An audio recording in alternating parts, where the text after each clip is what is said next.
Hi there, welcome back. Welcome back to another video on this Telefunken Opus 8. Where I left off last is I checked the basic power supply, and I told you I was going to go off and do the checking and restoring of the entire power section or supply section. I decided to just give you a little insight on how I do this if you're interested. I've been asked quite a few times what the procedure would be to get going on this. It's not complicated, it's just something that I follow, it's a method that I follow, and if this benefits anybody, I'm happy. So I'll show you how I go about that, and my goal with this video was to get to the full restoration of the power supply section, or the power supply lines, and then move on to the audio section, check that, test that, and show you the result. Is that going to happen? See for yourself. When I start to check the B+ lines, I do something like this. I'll choose one point, and in this particular case I've chosen this point A. And if we go back, find out where point A is. Point A is the output of the selenium rectifier over here. So it's pretty easily accessible on the chassis itself. So I choose point A, I've actually just marked it there. And then I see where point A goes to, and it's fairly simple. If you follow this line here, it goes through that choke to the second capacitor, and I've replaced that capacitor. Now I had previously checked the continuity of this choke, so I've marked it green. Then it goes up to the transformer there, that center tap. It goes into the transformer and it comes out of the transformer there, and it also from that same center tap comes out of the transformer there. And this makes sense. This is a push-pull amplifier. So this is a push-pull transformer. It's got a center tap and two primaries. And if you follow from point B, which I've marked there, you'll see why in a second. I go down like this and I go across. I ignore all capacitors because you can't measure DC resistance through capacitors. You shouldn't be able to. But you go down here through this resistor, which is a 47 ohm resistor, to point C, which I've marked here, which is the anode of the one EL84 power tube, which again is quite easily accessible. In fact, you can get to that pin through the top if you remove the tube. So I've got B there and C there. If I follow the same logic, I've marked D there, and if I follow this line, it goes across there, goes up, and it comes down through this 47 ohm resistor to this anode of the other tube. So what I can see is that from B to the anode, I've got one resistor in the way, which is 47 ohms. So that's what I expect to measure. And from D to E, I've got one 47 ohm resistor in line, which is what I expect to measure. And then from A to B, I've got a primary. And from A to D, I've got another primary. Now, you might ask, why don't I just measure from A to C and look for this resistance plus this coil resistance? Well, you can sometimes do that, and you can do that, but you don't know what this resistance is, the DC resistance of this winding. And very often, and this is the case here, these windings have not got the same DC resistance. Now that makes sense, although it can baffle young players, as Dave would say. The reason is that the number of windings is the same. That's how you get the same magnetic flux in the transformer. That's what you want, right? However, the length of wire to achieve those windings is different. And the reason is, these windings, let's call this winding here, the one that's wound on the transformer iron first, that has got less diameter to wind around. So each winding, as you wind it, it's creating a greater thickness of wire, right? You've got the iron core in the middle, but this wire is creating some thickness. And that means that a turn right near the core has got a different circumference to a turn that's, on top of the various layers of previous windings, right? So that means that if this thing is wound first, if this primary is wound at the bottom of the core, it's got the same number of windings for a certain length of wire, which has a certain resistance, DC resistance, right? However, if this winding here is wound on top of that winding with the same contact point, it's now going to take more wire to wind the same number of turns around the core than that one did. So you might find one of these has a higher resistance than the other. In fact, you probably will on all transformers, unless they use, I think they call it bifiller winding, where they basically take two wires and simultaneously wind them around the cores. But most of these I don't think are like that. So the reason I make separate measuring points is to enable me to determine whether this resistor and that resistor is fine, and whether this winding has got continuity with a certain resistance, and whether that winding has also got continuity with a close to that one but slightly different resistance. Could be higher, could be lower, depending on which of these windings is closer to the center of the core of the transformer. Hope that makes sense. So what I do is I put the multimeter on here, connect it on there, and then I start probing. And where do I probe for point B? I'm not going to look for the output of that transformer or that winding. I'm going to look for the closest point. And the closest point, if I go down here, the most identifiable point is this resistor, this leg of this resistor. Because this resistor is easy to identify because I've got to identify pin 7 anyway. So if I go to pin 7 and see what resistor I've got connected to there, I can measure point B, I can measure AB by measuring the resistance to one side of the resistor, and I can measure AC by measuring the resistance to the other side of the resistor. In this case, I actually prefer to measure AC right to the pin of the tube to make sure that, I mean, there could be something wrong in this connection, right? There could be a cold solder joint. This resistor could be placed somewhere else and not quite soldered to the tag. So that's what I do. So I'll mark this off like this, and I don't draw this up. I'm doing this for your benefit. But I know what points, what legs I'm trying to measure, and I look for the expected results. The expected results, if I measure BC, is about 47 ohms. If I measure DE, is about 47 ohms. And if I measure AB or AD, well, I don't know, but it should be something close in resistance one to the other. So let me do that and see what we get. So let's get started. I connect the multimeter to the B+ output of the selenium rectifier. And now I'm going to look for pin 7 of the EL84, one of them. That's where it is there. You see that there? That resistor is that 47 ohm resistor we talked about. So the point before the resistor is over here. So that tells me that this is the output, one of the outputs from the primary, one of the contacts to the primary. So it goes from the primary through that resistor, and then it goes to that pin on there. And on the other EL84, we've got a similar situation. That's it there, that's the pin 7. And the one coming in, that resistor there, it's a big resistor that's hidden on the underside, is connected to that point over there. So we know where we are. Now let's see what resistances we get. So I will measure to that point there.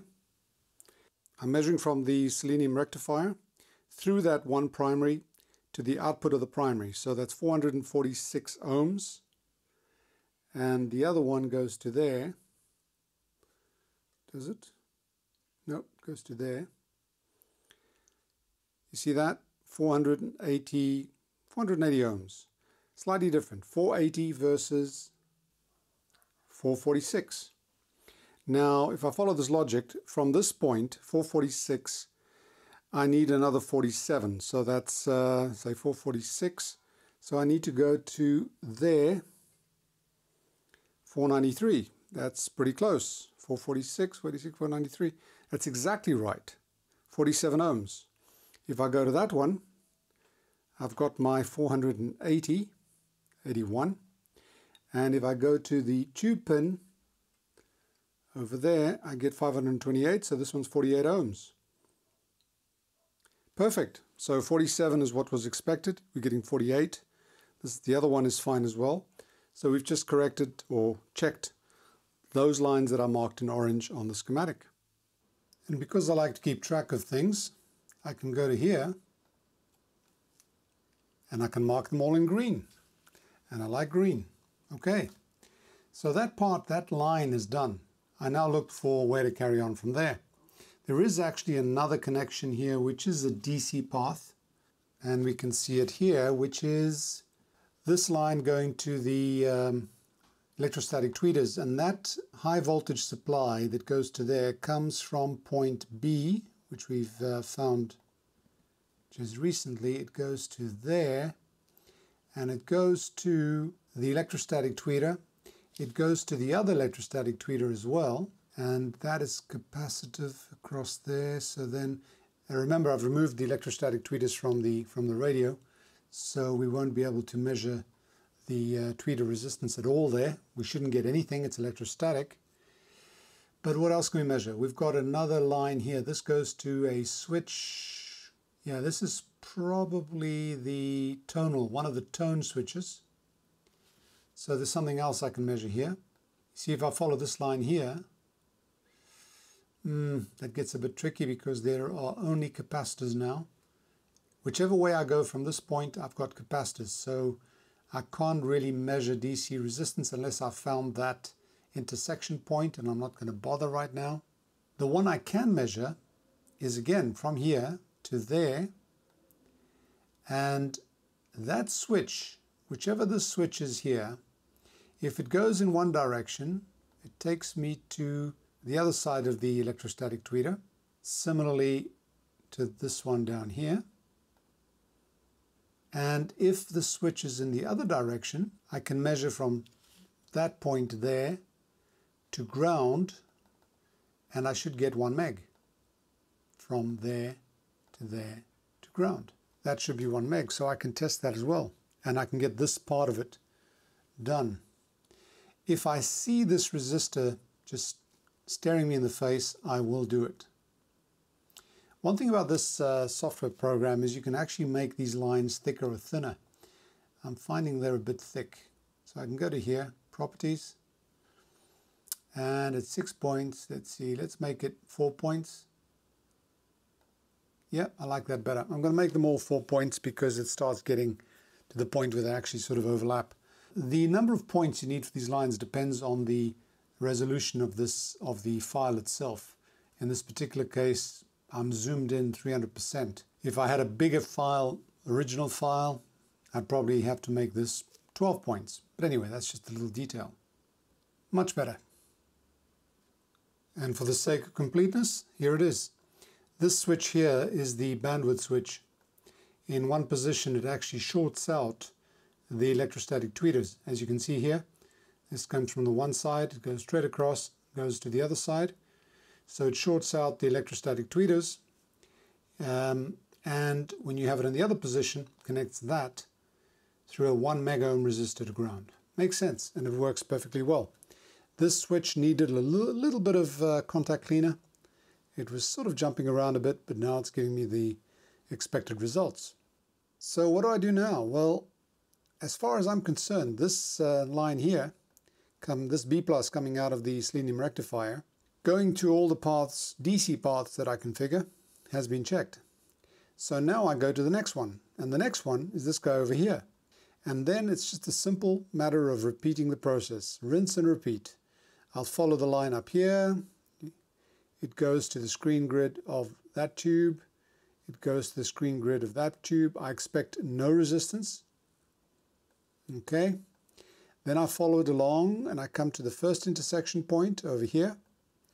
And I go up here. 10K resistor is what I expect.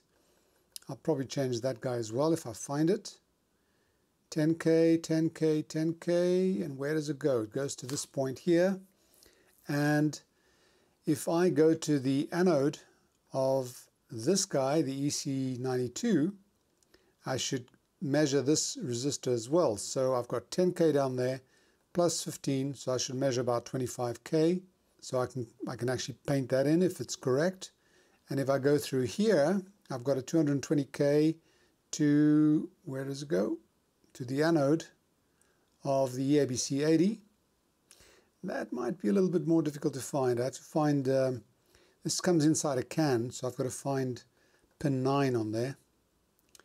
and I can get to the pin itself, but I prefer to do pin 9 because there's another resistor in here.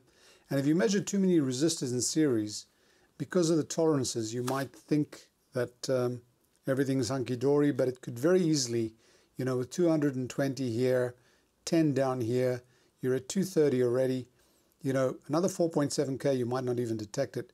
So I prefer to measure to this point over here. I should get 230K. And that means that it's fine to there. Then I measure from there to there, and I should get about 4.7. And I carry on and do this for the entire circuit. Because as I said, there's no point carrying on if I haven't restored the B+. Notice I said restored. If you wanted to just repair this, you wouldn't need to do all this. You know, you've seen it's working, as I did in that experimental video. It's working. Some supply is getting there, but are those resistors within spec? Are they totally crazy? We don't know. This way, I know. And as this is a hobby, it's actually quite enjoyable. Yeah, I have a problem convincing some people of that, but I'm sure you understand. So let me get going. By the time I come back, hopefully you will see this whole thing, well, a lot of this painted green, and anything that is red, like these guys over here, it means I've had to replace that, that component. Anything that's left in orange means that it's something I have to come back to later. Like, for example, this guy over here should really be painted orange because I need to come to it later. Okay? Much better. It's orange. I know I have to look at it. I haven't replaced it, but I can't absolutely confirm that it's going to stay as is. So let me carry on, and I'll get back to you when I've got some more to report. So here we are reaching another milestone. The entire power supply has been checked. And if you look carefully, you can see the two new additions. The one was the 2 microfarad capacitor filter cap that I replaced. And here we have a resistor, 470K, which was replaced as well. And I'm confident that everything is hunky-dory on the power supply side, on the B+ line. And so I'll just show you on the schematic quickly what we've done. I like this. I really like it. It's so satisfying. This took me, what, a couple of hours, I think? Probably. Not that I was timing it or anything like that, and there were interruptions, but this is basically relaxation work. Put on some headphones, listen to some music, and start checking. I know, I get my kicks from some strange stuff. But anyway, one note, the switches, you can check what these the function of the switches are because you've got the switching diagram over here. As far as the, for example, this can is concerned, there are numbers at those pins, the entry points and exit points, and that you can quite easily ascertain from here. This thing gives you the layout. Sometimes it's a little bit difficult to figure out the orientation, but this one is not too bad. And that, my friends, is about it on the power section. I've also done the I've checked the heater connections as well. That's why they're painted. This one light bulb was burnt out. I don't have one of these at the moment, so that's left in orange. But I think you get the idea of why I like using this Adobe Reader software with the comment function. This is actually just using comments on Adobe Reader. And part of the comments that it allows you to use is the drawing function. Drawing of polygons, lines, arrows, squares, circles, some text, all sorts of stuff. It's really great. So that's it for now. That's it on the power supply. What's next? So the next step is to focus attention on the amplifier stage.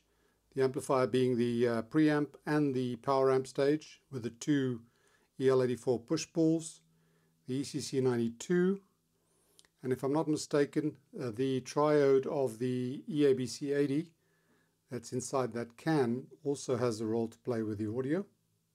In this particular radio, the audio section will have quite a few checks to do because all this tone shaping that happens here with those presets, that's all on this switching here. That obviously is part of the audio circuit, as are the normal tone controls over here. And the idea then will be to connect an audio input into the phono or the tape input. That is the cleanest audio that we're going to get, and see what the result is. But there's still quite a bit to do before that, so I'll get cracking. Can you spot the difference? Yep, it's got quite a bit more color now. I'll tell you what I did quickly, just so you can see the difference from the power supply checks. I made the previous checking a tone of green, and I changed the green to the audio stage checking, just to be able to differentiate between the first stage and the second stage. And let me go to this section and we'll take it from there. Here we are. What we've got here is a very simple push-pull amplifier.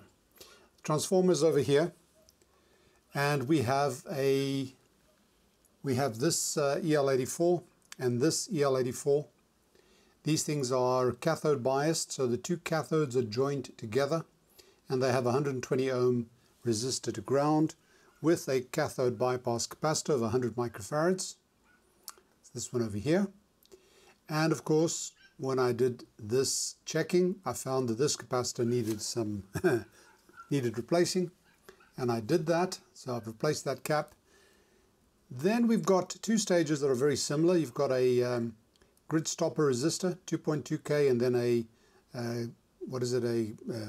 grid leak resistor to ground, 470K.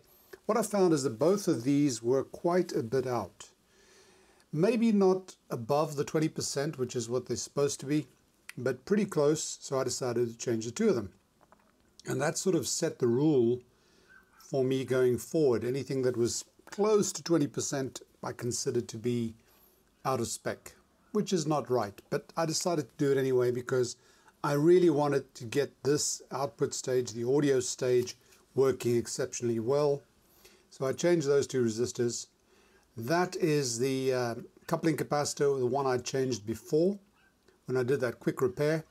I replaced one of them. I'm not even sure whether it was this one or that one, but that was replaced, and that goes to the anode of the EC92. This side is exactly the same. You've got the 2.2K resistor and 470 to ground. Again, those two were not quite there, so I replaced them as well. I would have replaced them anyway because I wanted to get them, you know, as equal as possible to this side. I'd like to get, you know, the top, the one driver as close to the other one as possible, so we get less distortion. And then that is the other coupling capacitor. Now, this thing here is just a phase inverter, and it's pretty easy to see what it does, because what we've got here is, if you go back to the anode here, over here, and you go to there, you'll notice we've got that resistor, that capacitor over here, 2 microfarads. Now that is basically a B+. If you see a resistor, a capacitor like that, which is filtering and stabilizing the supply line, that is basically the B+. And that means that we've got a B+ going through a 15K resistor. Okay? That's important, because when we look at the cathode goes down here, and then it has a 1K resistor.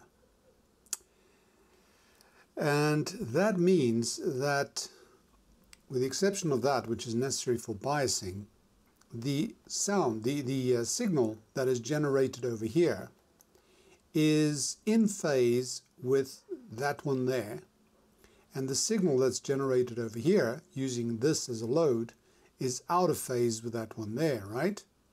But because this signal, both here and here, is being created by the current flowing through the tube, which the grid signal is allowing, or modulating, as it were, and because that current is going through a 15K resistor, as far as AC is concerned, it's exactly the same signal that gets generated over here.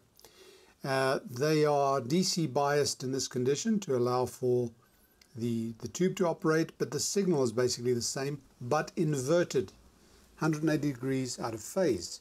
And that's necessary so that this one's driven exactly in opposite phase to that one, and vice versa. So already we have these three components, and those three components replaced. We go back here then, we've got the signal that drives the grid over here. It's over here, and there's a switch over here which is through a 2200 picofarad capacitor, which was perfectly fine. That is to cut off high frequencies. If that switch is in, the high frequencies find a path to ground through that capacitor, so fewer high frequencies get through. This is one of the tonal shaping switches we have on the front. Then we've got basically the signals coming in here. No, it's not coming in here. It's actually coming from here. It's actually coming from here. That's right. It's generated across that the resistor that's acting as a load for this triode.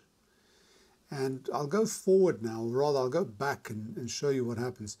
Because the signal comes out of here through that coupling capacitor, which is also paper cap and was replaced, and then it gets fed to that guy there. Now this one here, this here is the treble, and what it does is it takes that signal that's going to get fed into the grid and it's going to leak it to ground. See that switch there? One of them's ground, one of them is not ground. So it either leaks it to ground or not, depending on whether you've got those tonal switches operational. So this is already part of the tone circuit. And if we go down here, we've got more parts of the tone circuit. And this tone circuit is operating on the feedback. Where are we? Yeah. Here it is. On the output transformer, there's a feedback path.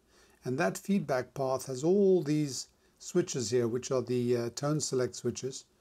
And they allow more or less, they basically shape which frequencies are fed back. And they're getting fed back in order to reduce their component or increase their component on the output. So it's a feedback circuit that is frequency dependent. Now I did a pretty in-depth analysis of this. I think it was on the series, which one was it? I think it was the GRUNDIG 4198. Or 4192, can't remember anymore. I went into it in great detail. I don't want to do that here. But this signal continues because it also goes down here into the volume control. Where are we? Yeah, the volume control. It also feeds the bottom of the volume control. So the volume control, if you know volume control, it's normally sort of one signal comes in the top, the bottom is connected to ground, and then the wiper takes off your volume. It's a voltage divider. But the difference is that this one doesn't connect to ground. It actually modulates the ground part of the volume control. So again, you've got frequency dependent attenuation of the signal. These radios they paid an incredible amount of attention to this type of circuit, which was I think it was called psychological loudness, so that the effect of the volume, the effect of the tone was dependent on the volume level. If you had low volume, you had more bass, so it sounded like, you know, the signal's fuller. It didn't become tinny when you dropped the volume, and they worked very, very well. But you really have to study each one of these switches individually, and I think I did that on that GRUNDIG one I mentioned. Again, more of these switches all over the place. And then you've got your bass control over here. Okay. And then, of course, it receives the signal from this section here. So the input to the audio is through this capacitor. All the audio comes through this capacitor. And you know that because it meets the volume control. So everything to the left of this is where does the audio come from? Okay. And it's pretty logical. Here's one pickup.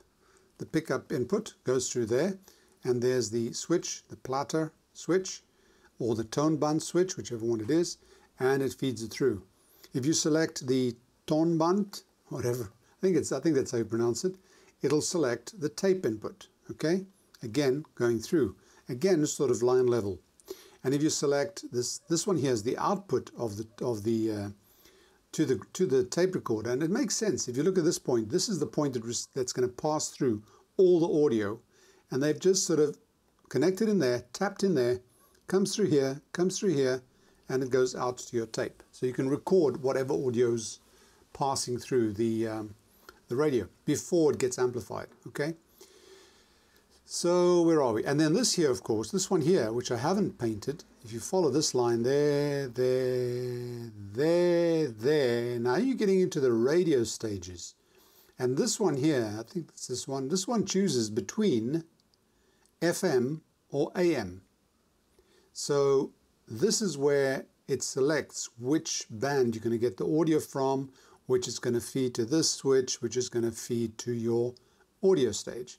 So if we take the audio that you've now you've selected your audio and you've taken it through the volume control, and you take this signal here and it goes up here, up here, up here, through that coupling capacitor, again changed as well, and it goes into here, which is the EABC80, and this one uses the radio uses the triode of the EABC80 as a preamplifying stage.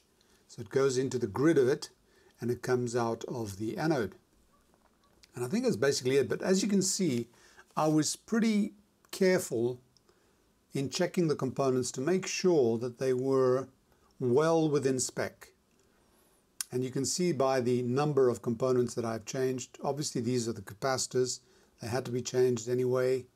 But I did find a few resistors.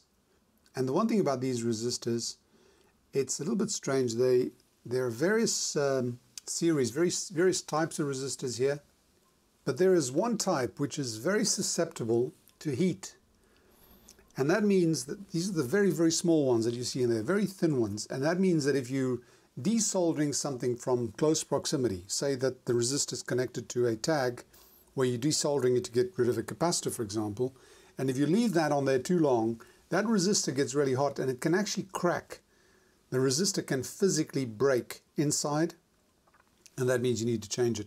So when you desolder these guys, the tendency is put the soldering iron as hot as possible, because some of these, tube tags are very big and they need a lot of heat from your soldering iron. So you want to put it up to 380 degrees Celsius or something. It's a mistake to do that with these when you've got these components that are heat sensitive. And I found that before as well. You can actually find some resistors break. And so if you replace a capacitor on a particular connector tag, and there are these resistors attached, then the secret is replace the capacitor, and before you consider that job done, let it cool a bit and then check the resistors again that are going to that point, so that you haven't actually cracked one, and it might still be sitting in place, but it might actually have been broken. Again, yeah, you can ask me how I found that out. Okay, so what I've done now is I've done the power supply. I've checked the entire power supply, as I've shown you, as I mentioned earlier, and I've done the entire audio stage, all the audio bits.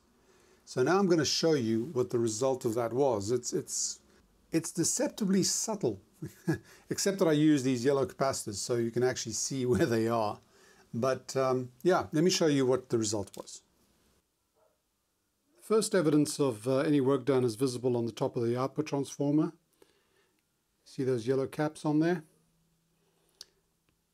There's quite a bit of tone shaping that's done in the feedback circuit from the output transformer, from the secondary side of the output transformer, as you saw in the schematic. So a lot of tone shaping happens over here, and that's the one sign of that. A couple of capacitors on there. The resistors were checked, they're fine. These over here are sort of on the primary side. One of them is across the primary, which serves to reduce oscillations or to avoid oscillations by bleeding off some of the high frequencies. We have a electrolytic over here, which should really be bent down because it is a bit close to that tube. That electrolytic, it takes a signal from the output of the speaker, which is over here, through the electrolytic. It's a 50 microfarad, in this case 47 microfarad, to there, and it comes out this blue wire. And this blue wire is the one that goes to those mid-range speakers. So it basically isolates the speaker output and reduces some of the bass, I guess. It doesn't get through. And then finally the electrostatics take care of the really high frequency stuff. So the stuff on top of this transformer's got a lot to do with the directing of the signal to the speakers and also in the feedback circuit for the tone purpose or tone control effect. And here you see a fair amount more that's been changed. All the yellow capacitors. There are the couple of resistors that you can see over there, and some more over there. But yeah, everything has been changed, everything's been checked. And obviously I've done nothing beyond or before the audio circuit. Everything there that you're seeing has got to do with the audio. So from the selector switch or the selector of the audio source forward, which includes preamp and power amp, and then all the way through to the speakers. So now we're ready to do some testing. We're testing this with a 1 kHz sine wave, which is fed into the gramophone input. Be careful with the polarity. I know that this is ground and this is the signal. I could also fit it into the tone or the tape, but I'm going to use the gramophone input. For the purpose, I'm going to select Platte or gramophone. And I've got to confess that I've actually switched this on before, but the way I did it originally was I put it on one light bulb. I know that I can put two, that's not a problem. On the dim bulb tester, I started this off with the Variac low, and I've got it now at 230 volts, which is about what we normally have here. And when I want to switch it on, I'll be switching this switch on. But there's something else I want to just show you first. I had some reasons to doubt the polarity of this. This is these two are the speaker output, a red and a yellow. This blue one goes to the mid-range speakers. Now the problem is, normally you expect the red to be the positive, right? I know the speakers connect to ground on the one side, so I thought, okay, positive and ground. Fortunately, when I saw where this went, I had reasons to doubt this, because where this goes, there was something else there connected which was supposed to be connected to ground, okay? So the way I did this, to avoid basically blowing up my scope or blowing up something, you see, if I'd taken my scope and if I'd done this, what I'd be doing is shorting the output of the transformer to ground, if this is not ground, okay? And why is it shorted? Well, the signal generator is referenced to ground. And it's referenced to ground and therefore mains earth, and therefore it's basically connected to this point here. So if I did that, I could short it. However, if I just ignore the ground and just use the probe or the scope, I put it on here, or rather I put it on here, on the red, and got absolutely no signal. When I put it on here, I got a signal. So in effect, this is my speaker out positive, and this is my ground. So it wouldn't make a difference if it was just inside the speakers, but it does make a difference when you're testing this with a scope, and I want to do that for the scope. So again, this is ground, and this is positive. You've got to be very careful. You can create a bit of a blowout. The transformer can actually blow up. So what I'm going to do now is I'm going to look at the scope, because I've got the speakers going into the dummy load. They're coming in here. I can select speaker or dummy. I'm leaving it on speaker. It's my workshop speaker. And then I've got this input taken off to the scope. And that's going into channel 3. And that's a channel I'm monitoring. So let's hit it and see what happens. Dim bulbs went bright and dimmed again. I'm going to put it on 3 bulbs because I know it's working. As I said, I did test this before. If I give this a bit of volume,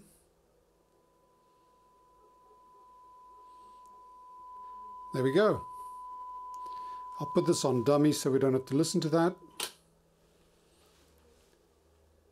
But we have a beautiful sine wave. The signal I've got coming in here is 300 millivolts RMS. And then I'm just controlling that via the volume control. And it looks pretty good. Looks very good, in fact.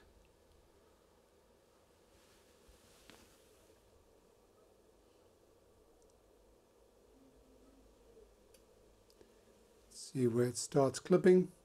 You see, it doesn't really start clipping, it starts distorting. If you look at this, See that? Starts rounding off.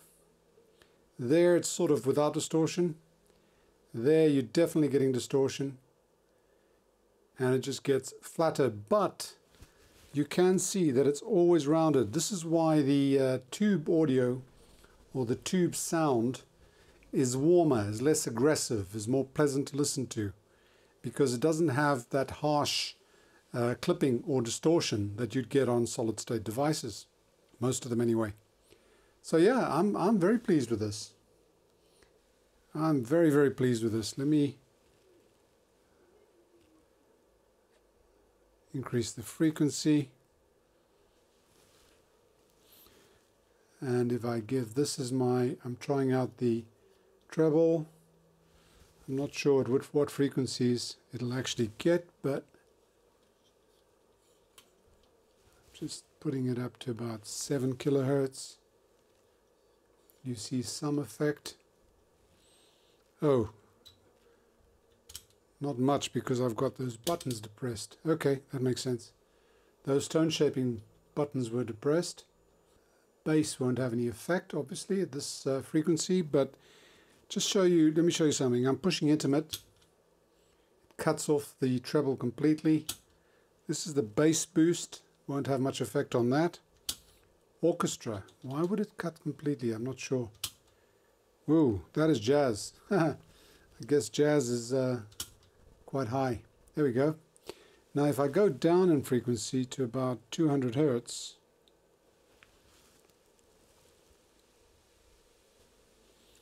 we've obviously got a bass boost on there. Let's see.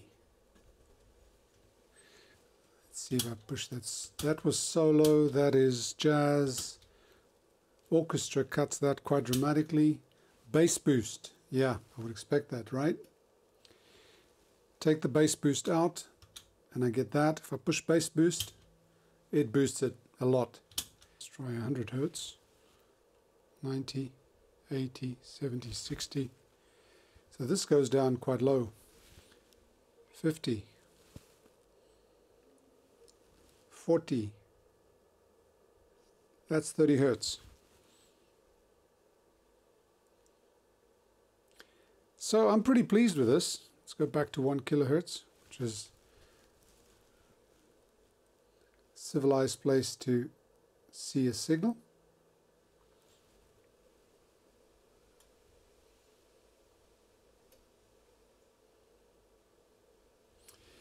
There we have it. Our amp's working. Ha! Okay, I'm not going to do that much more testing on this because I'll be doing that at the end. So I guess this stage is done and I'm ready to carry on with the next one, and the next one will be going back in the circuit to the AM radio section. Note that when I did this test, the only tubes I've got on here are the EABC80, which acts as a preamplifier. The triode of the EABC80 is a preamplifier. I've got the EC92, which is a phase inverter, for the push-pull pair of EL84s. The other tubes, the IF amplifiers and the ECH81, are not in at all, nor is the FM tube. So I'll be going back on AM first and see how we get along with that. And hopefully when I come back again, we'll be able to test it, probably align it. Depending on how it goes, I might even tackle the FM on the next video. So yeah, that's where we got so far, and I hope you enjoyed that. And if you did, click like, share, subscribe, and all that jazz. And if you want to support the channel directly, you can do so on Patreon. Thanks for watching. Bye for now, and stay safe.